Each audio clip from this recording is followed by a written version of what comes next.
देखिए, हरियाणा से भारतीय जनता पार्टी बहुत पहले हट चुकी है। ये अलग बात है कि उनकी सरकार थी और डबल इंजन की सरकार थी। जवानों के लिए जो अग्निवीर योजना आई है वो घातक साबित हुई। राहुल गांधी जी ने पहले चेताया था चुनाव बहुत आसान है, वहाँ पे डबल इंजन की सरकार मुंह के बल गिरेगी। कि किस तरीके से किसानों पे इन्होंने क्रूर हत्याएं करी इन किसानों की। वो 700 किसान जो शहीद हुए हैं वो ऐसे नहीं, वो हत्या की गई है भारतीय जनता पार्टी के द्वारा। एक तरफ तो कहा जाता है कि मोदी जी वॉर रुकवा देते हैं, दूसरी तरफ इतनी वॉरें हो रही हैं, वर्ल्ड वॉर का रूप ले सकती है, तो खामोशी क्यों? बीजेपी कहती है कि जो 70 सालों में कांग्रेस ने लूटा देश को, जो 70 सालों में नहीं कर पाई, वो हमने 10 सालों में कर दिया। किसानों के साथ जो बर्बरता इस सरकार ने किया था, खीला कांटा लगा करके सड़कों पे, डंके की चोट पे भ्रष्टाचार किसी भी सरकार ने नहीं किया जितना मोदी के नेतृत्व में भ्रष्टाचार हुआ। नमस्कार, मैं हयात अब्बास और आप देख रहे हैं 4 PM न्यूज़ नेटवर्क। हरियाणा चुनाव पहले ही चर्चाओं में बना हुआ था, सबसे ज़्यादा उस पर नज़र है लोगों की, क्योंकि ऐसा चुनाव है जिसमें विनेश फोगाट भी उतरी हैं और अब उसमें एक और नया रंग बनने के लिए राहुल गांधी ने जो रथ यात्रा निकाली है लोगों से जुड़ने के लिए, लोगों से मिलने के लिए, तो लगता है कि इस बार राहुल गांधी का जो ये उन्होंने स्टैंड लिया है कि वो लोगों से मिलेंगे, लोगों से जुड़ेंगे इस यात्रा के दौरान, ये कितना कारगर साबित होगी और क्या ये भारतीय जनता पार्टी के लिए एक मुसीबत बनकर उतरे हैं राहुल गांधी मैदान में और प्रियंका गांधी भी वहां पर हैं। सर, कैसे देख रहे हैं हरियाणा चुनाव को? 3 दिन तक के राहुल गांधी की वहां रथ यात्रा रहेगी, कितना लोगों से जुड़ पाएंगे? क्या उन्होंने ठान लिया है कि मतलब हरियाणा से हटाना ही है भारतीय जनता पार्टी? देखिए, हरियाणा से भारतीय जनता पार्टी बहुत पहले हट चुकी है। ये अलग बात है कि उनकी सरकार थी और डबल इंजन की सरकार थी। हरियाणा दिल्ली के सबसे करीब प्रदेशों में एक प्रदेश है जहां कहा जाए कि लाल बहादुर शास्त्री जी की आज जयंती है। उनका दिया हुआ नारा जय जवान जय किसान, दोनों जवानों के लिए भी और किसानों के लिए भी हरियाणा बहुत प्रमुख प्रदेश रहा है। और जवानों के लिए जो अग्निवीर योजना आई है वो घातक साबित हुई। राहुल गांधी जी ने पहले चेताया था, सेना के लोगों ने चेताया था, मगर वो थोपी गई इस देश के ऊपर और सेना कमज़ोर हुई।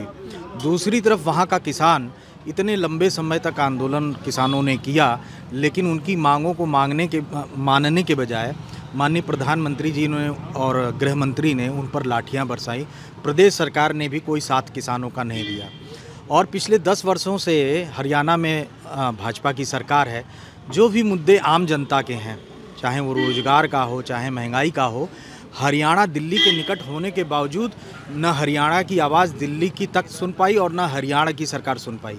तो डबल इंजन की सरकार वहाँ फेल है। ऐसे में राहुल गांधी जी जो लगातार भारत जोड़ो यात्रा के बाद नौजवानों के, किसानों के, आम मजलूम के मुद्दे उठाते आए हैं, उन्होंने यात्रा निकाली थी। उस समय भी हरियाणा हो, चाहे पंजाब हो, चाहे जम्मू कश्मीर हो या देश का कोई अन्य हिस्सा, देश का एक एक नागरिक जुड़ा था। और राहुल गांधी जी ने उस यात्रा में जिन जिन मुद्दों को उठाया था वो मुद्दे आज तक समाप्त नहीं हुए। ऐसे में हरियाणा में चुनाव था तो राहुल जी ने उन मुद्दों को जिन मुद्दों को भारत जोड़ो यात्रा में उठाया था, अग्निवीर योजना और किसान की MSP, इन सारे मुद्दों को उठाते हुए यात्रा निकाली है। और हमारा ये चुनाव बहुत आसान है, वहाँ पे डबल इंजन की सरकार मुंह के बल गिरेगी। सर, किसान और जो पहलवान हैं, क्या ये सबसे बड़ी पावर हैं हरियाणा के और यही दोनों नाराज़ हैं भारतीय जनता पार्टी से? तो गेम तो पहले ही एकदम क्लियर था, लेकिन राहुल गांधी अब रथ यात्रा निकाल रहे हैं, इसके पीछे क्या स्ट्रैटेजी है कांग्रेस की? देखिए, 2024 का चुनाव जब संपन्न हुआ उसके बाद ये पहली बार राज्य का चुनाव होने जा रहा है और 2024 के चुनाव में जनादेश हरियाणा की जनता ने दे दिया था। रही बात किसान पहलवान की, तो ये जगजाहिर है कि देश की बेटी जो स्वर्ण पदक लेकर आती है, गोल्ड जीत कर आती है, आप उसको पहले तो बहुत बधाई देते हो, देश की बेटी बोलते हैं, सोशल मीडिया पे वो सब जगह चलाते हैं। लेकिन जब वो अपने मुद्दों की बात करते हैं, वो अपने हक की बात करने लगते हैं, तो आप उन पर लाठियाँ बरसाते हैं। ये कहाँ का न्याय है? और जनता इस चीज़ को जानती है, देख रही है, हरियाणा की जनता इस चीज़ को समझती है कि जब ये देश की बेटी, जिसने देश में पूरे विश्व में भारतवर्ष का नाम रोशन किया, उनके साथ में इस तरीके की हरकत करी इन्होंने, इस सरकार ने, इस निर्दयी सरकार ने, तो ये आम बेटियों के लिए क्या करेंगे। तो केवल एक नहीं पहलवान, वो पूरे हरियाणा की बेटी थी, हरियाणा प्रदेश की बेटी थी, और उसका बदला लेने के लिए पूरा हरियाणा प्रदेश आज तैयार इस चुनाव में बैठा हुआ है। हरियाणा प्रदेश में आज किसान की जो बात करें तो किसानों के साथ क्या हुआ ये भी सबने देखा कि किस तरीके से किसानों पे इन्होंने क्रूर हत्याएं करी इन किसानों की। वो 700 किसान जो शहीद हुए हैं वो ऐसे नहीं, वो हत्या की गई है भारतीय जनता पार्टी के द्वारा, इस सरकार के द्वारा उनकी हत्या की गई है, ये मैं मानता हूं। और इस चीज़ को हरियाणा प्रदेश भी मानता है, और हरियाणा का एक एक व्यक्ति इनको जड़ से उखाड़ने के लिए तैयार बैठा। और राहुल जी की बात अगर करें तो राहुल जी आज देश के ही नहीं विश्व के सबसे बड़े नेताओं में शामिल हो चुके हैं। आज राहुल जी को पूरा विश्व देखता है। जब वो राहुल जी कुछ भी बोलते हैं तो हिंदुस्तान की तो जनता की आशा तो जाहिर सी बात है राहुल जी के साथ बनी हुई है। को पूरा विश्व देखता है, एक तरफ विश्व गुरु बने हैं मोदी जी, दूसरी तरफ विश्व युद्ध की तैयारी जो हो रही है, जिस तरह से ईरान और इजराइल के बीच वॉर हो रही है। एक तरफ तो कहा जाता है कि मोदी जी वॉर रुकवा देते हैं, दूसरी तरफ इतनी वॉरें हो रही हैं, वर्ल्ड वॉर का रूप ले सकती है, तो खामोशी क्यों? देखिए, आपने कहा विश्व गुरु, और बहुत से लोग विश्व गुरु बोलते हैं उनको, लेकिन हाँ, आप कह रहे हैं विश्व गुरु, तो ये वो लोग विश्व गुरु जरूर मानते हैं जो सिर्फ व्हाट्सएप यूनिवर्सिटी तक ही सीमित हैं। जो आम जनता से जुड़े हुए लोग हैं उनको मालूम है कि विश्व गुरु और विश्व गुरु में अंतर क्या है, जिसने आज हिंदुस्तान को बेरोजगारी में 40 साल पीछे छोड़ दिया। 40 साल पहले जो बेरोजगारी का आलम था वो आज हिंदुस्तान उस जगह पर है। सवाल और लेना चाहूंगी, 40 साल पहले आप कह रहे हैं कि बेरोजगारी नहीं थी, एक तरफ बीजेपी कहती है कि जो 70 सालों में कांग्रेस ने लूटा देश को, जो 70 सालों में नहीं कर पाई वो हमने 10 सालों में कर दिया। देखिए, जो कांग्रेस, जो भारतीय जनता पार्टी बोलती है उसके पीछे बोलने का कारण सबको मालूम है क्या है। भारतीय जनता पार्टी का बोलने का कारण केवल ये है कि हिंदुस्तान की जनता को मेन मुद्दों से अलग हटाना है। कभी वो बेरोजगारी के मुद्दे पर मैंने नहीं देखा बोलते हुए। आप कह रही हैं, मैंने तो आज तक कभी किसी भारतीय जनता पार्टी के किसी नेता को बेरोजगारी के मुद्दे पे बात करते नहीं देखा, कभी महिलाओं के मुद्दे पे बात करते नहीं देखा। मोदी जी कहते हैं 2 करोड़ रोजगार दिए हमने, हमारी गवर्नमेंट ने। देखिए, मोदी जी ने तो 100 स्मार्ट सिटी भी बना दी हैं। लखनऊ भी स्मार्ट सिटी है। लखनऊ की सड़कों पे चल के देख लीजिए, आपको पता चल जाएगा कि लखनऊ स्मार्ट सिटी। बनारस को बोला था क्यूटो बना देंगे, जरा देखिए जाके बनारस की हालत क्या चीज़ हो चुकी, क्यूबा से भी बदतर हो चुका है। आज पूरा बनारस आज रो रहा है, चीख चीख के, सड़कें चिल्ला चिल्ला के बोल रही हैं कि हिंदुस्तान के प्रधानमंत्री यहाँ का सांसद होने के बाद भी हमारा ये हाल है। आपने देखा बनारस में जिस तरीके से पुल गिर रहे हैं, लोग मर रहे हैं। हर जगह पर आज केवल अत्याचार इस भारतीय जनता पार्टी ने चारों तरफ फैला रखा है। रही बात मोदी जी की, तो मोदी जी तो देखिए अपने आप को कह चुके हैं कि वो नॉन बायोलॉजिकल हैं। उन्होंने अपने आप को कहा कि मैं भगवान हूँ। और हमारे प्रदेश अध्यक्ष माननीय अजय राय जी जब उनके सामने चुनाव लड़ रहे थे तो उन्होंने उनको औकात दिखा दी उनकी कि तुम अपने आप को भगवान कर रहे, तुम इंसान से भी गिरे हो, कि तुमको हिंदुस्तान की जनता, बनारस की जनता जो एक प्रधानमंत्री को हार ही गए थे। ये आप अगर देखिए तो 4 घंटे तक ये अजय राय जी से पीछे चलते रहे, और शाम को एकदम से न्यूज आती है कि मोदी जी जीत गए।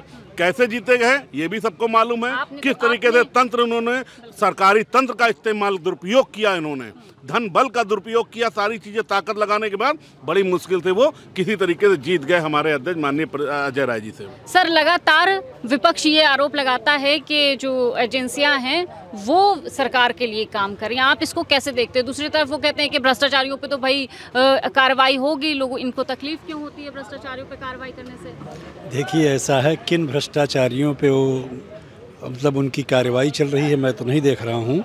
उनका सिर्फ एक काम है, जैसा आपने क्वेश्चन अभी किया था कि विकास क्या किया है कांग्रेस ने, जो भी कार्य, अगर कोई विकास कार्य नहीं किया है तो किन कार्यों पे वो अपने उसका बल का प्रयोग कर रहे हैं। सीबीआई का, ईडी का, जो एजेंसियां काम कर रही हैं केवल इनके कांग्रेस के विकास कार्यों पे ही काम कर रही हैं। एक भी कोई कार्य, मैं केवल लखनऊ शहर की बात कर रहा हूं, आप कैमरा लेके पूरे शहर को घुमाइए बैठ करके और मुझे बताइए कि एक भी विकास कार्य, एक भी ईंट का कोई वर्क पूरे लखनऊ शहर में कहीं चल रहा है क्या? रही हरियाणा के चुनाव की बात, हरियाणा में किसान, नौजवान, सेना की सेवा हो, चाहे राष्ट्र की सेवा हो, देश की सेवा हो, किसानों के साथ जो बर्बरता इस सरकार ने किया था, खीला कांटा लगा करके सड़कों पे बुलडोजर लगा करके किसानों की, उसमें कितनी शहादतें हुई हैं, उन पे संसद में 1 सेकंड के लिए मौन तक नहीं रखा गया, विपक्ष ने आवाज़ उठाई, तो आज वो हरियाणा की जनता है, एक एक नौजवान, एक एक साथी, एक एक किसान, सब राहुल गांधी से कंधा मिला करके कांग्रेस के साथ खड़े हुए हैं। वहाँ कांग्रेस की सरकार पूर्ण बहुमत के साथ बन रही है, इसमें कोई डाउट नहीं है।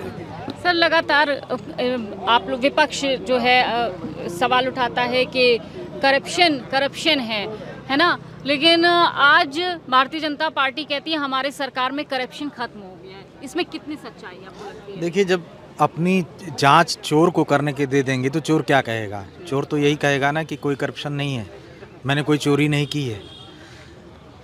जितनी भी करप्शन की मुद्दे उठे, भ्रष्टाचार के आरोप लगे भारतीय जनता पार्टी पे या मोदी जी पे, उसमें जेपीसी की मांग की गई। जेपीसी ही एक ऐसी एजेंसी हो सकती थी, जॉइंट पार्लियामेंट्री कमेटी, जिसमें दोनों दल के सदस्य हो सकते थे या जितने भी दल हैं उनके सदस्य उसमें हो सकते थे और वो एक जांच निष्पक्ष हो सकती थी। तो जेपीसी की मांग से क्यों भागते रहे प्रधानमंत्री जी? क्यों नहीं राफेल डील में उन्होंने जेपीसी की मांग की?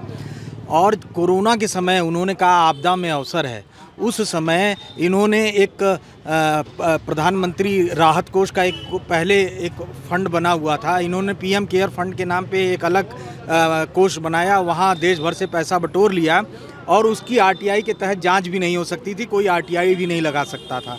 तो ये अपने आप में भ्रष्टाचार करने के सबूत हैं और उस पर अगर कोई ये न माने कि ये भ्रष्टाचार हो रहा है, चोर चोर कहे कि नहीं मैं शाह, तो इसका तो कोई इलाज नहीं है।